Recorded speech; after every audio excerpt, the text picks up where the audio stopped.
আজ অনেক দিন পর বাড়িতে একটু বিরিয়ানি বানাচ্ছি, কারণ মনটা একটু ঘরের স্বাদ চাইছিল। আর তার জন্যই বিকেল বিকেল বেরিয়ে পড়লাম, সরি বিকেল না, প্রায় অনেক রাত হয়ে গেছিলো। দুজন মিলে বেরিয়ে পড়লাম বাজারে। ওখানে গিয়ে চিকেন, সবজি টবজি যা যা নেওয়ার ছিল সেগুলোই নিলাম।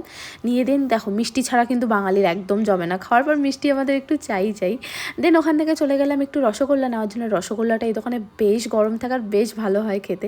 তারপর মনে পড়লো একটু স্যালাড বানাবো, শশা তো নিতেই হবে, তো ফলের দোকান থেকে শশা নিয়ে চলে গেলাম সোজা বাড়ির পথে। আর যেতে যেতে ওর মাথাটা একটু খাচ্ছিলাম, মানে ঝুট ঝামেলা করছিলাম, একটু ফটো তুলছিলাম, ওই আর কি। আর বাড়িতে এসে জানো তো আমি একদম চেঞ্জ করিনি, তাড়াতাড়ি করে রান্নাটা বসিয়ে দিয়েছি, কারণ আজকে রান্না করতে করতে অনেক রাত হয়ে যাচ্ছিলো তার জন্য। আর আজকে স্পেশাল গেস্ট আসছে আমার হাতে বিরিয়ানি খাওয়ার জন্য। হ্যাঁ, আজকে অনামিকাকে বলছিলাম যে অনেকদিন ও আমার হাতে বিরিয়ানি খায়নি, তাই বললাম আজকে আসিস, ডিনারটা আমাদের বাড়িতেই সেরে নিস। ও আসার পরে আর বিরিয়ানি কি রান্না করবো, একটু পোস্ট টোস্ট দিচ্ছিলাম, এটা তো করতেই হয় তাই না। আর বিরিয়ানি আর ততক্ষণ আমার হয়ে গেছিলো, ওদের জিজ্ঞেস করছিলাম কেমন হয়েছে, ওরা বললো ভালোই। আরে হ্যাঁ, বিরিয়ানিটা আমি ভালোই বানাই। চলো টাটা, আজকের মতো সবাইকে গুড নাইট।